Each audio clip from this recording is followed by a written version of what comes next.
ఈ రోజున కనుక ఇప్పటికిప్పుడు చంద్రబాబు నాయుడు గారు లింగమనేని రమేష్ ఇల్లు కనుక వదిలేసి, అప్పట్లోనే బస్సులోనే పడుకున్నాను, బాత్రూంలో పడుకున్నాను అని చెప్పుకున్నాడు కదా, అట్టాగా పడుకుంటూ ఆయన పార్టీ ఆఫీసులో కానీ లింగమనేని ఆక్రమిత స్థలంలో కానీ బీ ఫారం ఇస్తే ఓటమి పాలయ్యే వాళ్ళు 112 మంది ఉంటారండి. ఈ బీ ఫారం ఇచ్చే వరకు వీళ్ళు ఉంటారని నమ్మకం లేదు, కొత్త వాళ్ళు రాకపోరని నమ్మకం లేదు. సో కాబట్టి మేదిని జ్యోతిషం ప్రకారం జగన్మోహన్ రెడ్డి డైమండ్ షేప్లో ఆయన వజ్ర వ్యూహాన్ని అవలంబిస్తున్నారు. ఆ వజ్ర వ్యూహం ఎఫెక్ట్ ప్రతిపక్ష కూటమిపై పడింది కాబట్టి ప్రతిపక్ష కూటమి నిలబలు చేసేటువంటి తప్పులే జగన్మోహన్ రెడ్డి విజయానికి పునాదులు అవుతాయని చెప్పచ్చు. సింపుల్గా చెప్పాలంటే వాలంటరీ వ్యవస్థ. నిన్నటిదాకా ప్రభుత్వపు సర్వెంట్స్, ఈ రోజున వాళ్ళు ఇండిపెండెంట్ క్యాండిడేట్స్. అప్పుడు ఆల్రెడీ మొదలుపెట్టారు, మేము ఫంక్షన్ ఇద్దాం అనుకున్నాం, చంద్రబాబు గారు సగ్గడ్డల రమేష్ గారి చేత ఈసీ కంప్లైంట్ ఇచ్చారు కాబట్టి మేము మీకు ఇవ్వలేకపోతున్నాం, ఇకపై మీకు సంక్షేమ పథకాలు రావు, దానికి మీ చంద్రబాబు గారు అడ్డుపడుతున్నారు కాబట్టి సంక్షేమానికి చంద్రగ్రహణం పట్టింది అని ఇప్పుడు స్వతంత్రంగా చెప్పే అవకాశాన్ని, ఒక కార్యకర్తగా మారే అవకాశాన్ని ఇచ్చింది ఎవరండి? చంద్రబాబు కదా. శ్రీకాళహస్తిలో బొజ్జల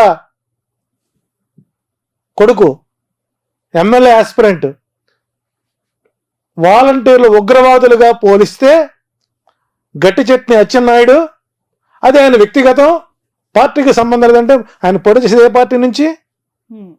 ప్రొద్దుటూరులో ఒక తిరుగుబాటు బావుట ఎగరేసేటువంటి ఒక తెలుగుదేశం రెబల్ క్యాండిడేట్ వాలంటీర్లను గొడవలు తీసి బజారు మీద కొడతాం, అది మీకు మైనస్ కాదా? ఆడవాళ్ళని ఎక్స్పోర్ట్ చేస్తున్నారు అని పవన్ కళ్యాణ్ మాడతాం ఎఫెక్ట్ కాదా? 2,30,000 మంది వాలంటీర్లు వాళ్ళ కుటుంబ సభ్యులు ఎంతమంది ఉంటారండి? వాళ్ళ బంధుత్వం ఎంతమంది ఉంటారు? ఇవన్నీ ఎఫెక్ట్ కాదా? లారీ డ్రైవర్ నీకు ఇస్తే నీకెందుకు, అడుక్కోవడానికి ఇస్తే నీకెందుకు, టిప్పర్కి ఇస్తే నీకెందుకు? అంటే జగన్మోహన్ రెడ్డి వేసినటువంటి వజ్రాయుధంలో వ్యూహంలో కూటమి ఇరుక్కొని వాళ్ళు చేసే తప్పులు ఎదుటి వారికి విజయ అవకాశాలు వారికి వారే అందిస్తున్నటువంటి తరుణంలో జగన్మోహన్ రెడ్డి గారి విజయం సునాయాసం అవ్వచ్చు. అట్లాగని చెప్పేసి కూటమిలో వ్యతిరేకత వచ్చింది, ఫ్లెక్సీలు తగలబెడుతున్నారు, గుడ్డలు తగలబెడుతున్నారు, కార్యకర్తలను కొడుతున్నారు కాబట్టి మనం గెలిచాము అని కనుక వైసీపీ కార్యకర్తలు రిలాక్స్ అయితే ప్రమాదం పొంచి ఉంటుంది. ఈ నిర్లిప్తత, ఈ అసహాయత, ఈ తిరుగుబాటు, ఈ ఉద్యమాలు, ఈ కొట్లాటలు, ఈ తగలబెట్టుకోటాలు ఇవన్నీ చంద్రబాబు నాయుడు ఆడేటువంటి ప్లాన్ సి. ప్లాన్ బి అంటే జనసేనని బీజేపీని ఓడించటం. ప్లాన్ సి అంటే వ్యతిరేకత ఉన్నదని ఒక కలరింగ్ ఇచ్చి కార్యకర్తల్ని మోహరించి వైసీపీ వాళ్ళని రిలాక్స్ చేయడం. కాబట్టి చంద్రబాబు నాయుడు గారు పోల్ మేనేజ్మెంట్లో దిట్ట అని పవన్ కళ్యాణ్ గారు ఒప్పుకున్నారు. వారికి కావాల్సిన దాష్టికులు కావాలి, నాయకులు కాదు, సలహాలు ఇచ్చేవాళ్ళు కాదు, సూచనలు ఇచ్చేవాళ్ళు కాదు. చూడండి ఆ వీడియో చూడండి మీరు. నాకు దాష్టికులు కావాలి అంటే రౌడీ మొక్క కావాలి, తగలబెట్టేవాళ్ళు కావాలి, మడ్రలు మానభంగాలు చేసేవాళ్ళు కావాలి, లూటులు చేసేవాళ్ళు కావాలి. వీళ్ళ మన కర్మక రాజకీయ నాయకులు. సో కాబట్టి సంక్షేమమే జగన్కి శ్రీరామ రక్ష. నవరత్నాలే నవగ్రహాలై నవ పాలకులై జగన్మోహన్ రెడ్డికి అనుకూలంగా ఉంటుంది. అందులో శని ఈసారి మంత్రి అయ్యాడు, రాజు ఏం చేయలేడు. సస్యాధిపతి, రసాధిపతి, అర్ఘ్యాధిపతి, సైన్యాధిపతి శని అయ్యాడు. కాబట్టి శని ఎవరికి బలంగా ఉన్నాడంటే జగన్మోహన్ రెడ్డికి బలంగా ఉన్నాడు. కర్షకులకు, శ్రామికులకు సపోర్ట్ ఎవరైతే ఏ రాజు అయితే సహకరిస్తాడో ఆ రాజ్యం సుభిక్షంగా ఉంటుంది. అప్పులు పాలైపోయింది. చాణక్యని చదివి చావండి ఒక్కసారి రాజకీయ నాయకులు. ఏ రాష్ట్రం అయితే ఆర్థికంగా వెనుకంజ వేసి ఉంటుందో ఆ రాజ్యంలో సంక్షేమం అందినట్టుగా లెక్క అని శ్రీకృష్ణదేవరాయల రాజ్యాంగంలోనే ఉంది. ఆయన రాజ్యపాలనలో ఉంది, చాణక్యుడు రాశాడు. కాబట్టి వీళ్ళు త్యాగాలకు మారిపోయారు, త్యాగ నిరతులు, పవిత్ర బంధాలు, అక్రమ బంధం ఎంత చెప్పాలంటే చంద్రబాబు నాయుడు గారికి, బాలకృష్ణ గారికి, లోకేష్ గారికి, వాళ్ళ తోడలుడికి, వాళ్ళ బామ్మరిదికి 5 సీట్లు, పురంధరేశ్వర గారికి 6 సీట్లు. వీళ్ళకి త్యాగాల మీద అవసరాలు లేవండి. పాపం నాగబాబు ఏం పాపం చేశాడండి? నాగబాబు లైన్లో ఉంటే ఆ రాజమండ్రి హోటల్లో 320 రూము హ్యాపీగా పడుకున్నాడుగా వచ్చి ఆయన సీట్ అవ్వలేదు. రఘురామకృష్ణరాజు గారు తిట్టకుండా పెట్టినట్టు రఘురామకృష్ణరాజు గారికి సీట్ ఇవ్వలేదు. ఏం పాపం చేశాడు చెప్పండి? బ్యాంకు లూటీలు చేసిన వాళ్ళకి, ఆర్థిక మోసాలు చేసిన వాళ్ళకి, సెక్స్ కాలుమనే సెక్స్ రాకెట్ వాళ్ళకి, ఇంకా చెప్పాలంటే రైతు ఉద్యమం పేరుతో పెట్టినటువంటి డబ్బుని స్వాధీనం చేసుకుని కాస్త బొజ్జగించి ఆయన కొలికపూడి శ్రీనివాస్ గారికి తరకాలు తీసేస్తా ఉన్న వాళ్ళకి. ఇది కూటమి అండి. ఏ భావజాలం ఈ కూటమి? కాబట్టి ఇవన్నీ ప్రజలు గమనిస్తున్నారు.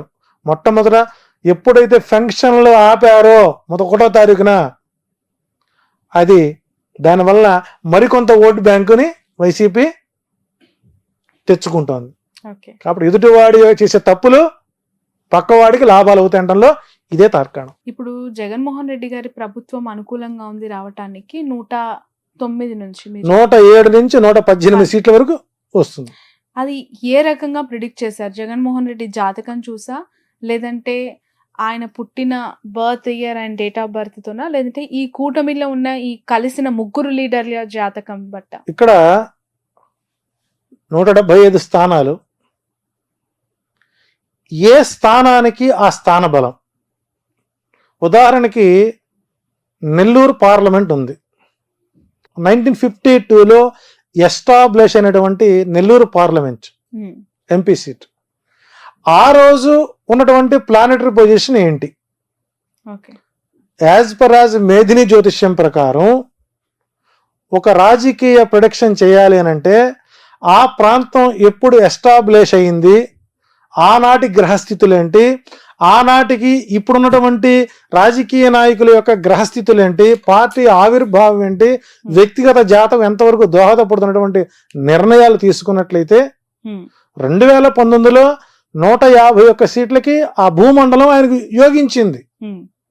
సో 5 సంవత్సరాల సమయంలో ఆ గ్రహస్థితిలో అనేక రకాల మార్పులు వచ్చేసరి గురుమూడమే, శుక్రమూడమే, సూర్యచంద్ర గ్రహణాలు ఎక్కువ ఉన్నాయి, ముహూర్తాలు లేకపోవడం, కొంత అనుకూల గ్రహస్థితులు అనుకూల వాతావరణం లేకపోవడం, 2 శుభగ్రహాలకి 7 పాపగ్రహాలకి ఆధిపత్యాలు రావడం పూర్తి స్థాయిలో రాజకీయం మీద ప్రభావం పడుతుంది.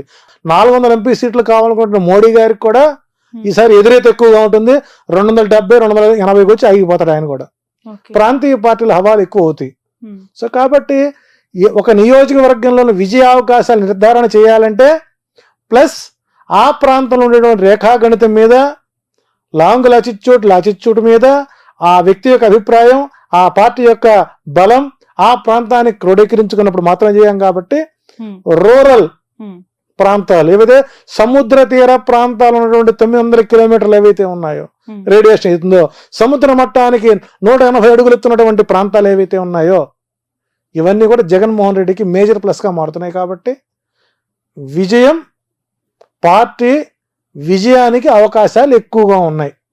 ఇక పులివెందుల నుంచి పోటీ చేస్తున్న జగన్ గారి గురించి, అఫ్ కోర్స్ ఆయన్ని ఓడించాలని, ఆయనను కూడా రానేయకుండా అడ్డుకోవాలని ప్రయత్నం మామూలుగా కూటమి చేస్తూనే ఉండొచ్చు గాక, అతని గ్రౌండ్ రియాలిటీస్ మీకు ఏమనిపిస్తూ ఉన్నాయి?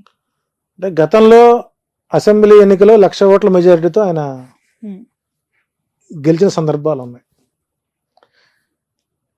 వ్యతిరేకత అంటే ఇక్కడ పులివెందులో ఉండేటువంటి ఓట్ బ్యాంక్ ఎప్పుడు కూడానండి చాలా దూరపు ఆలోచనతో ఉంటారు తప్ప తాత్కాలికంగా మాటలు, తాత్కాలికమైనటువంటి ఒడిదుడులు లొంగే మనుషులు అయితే కాదు.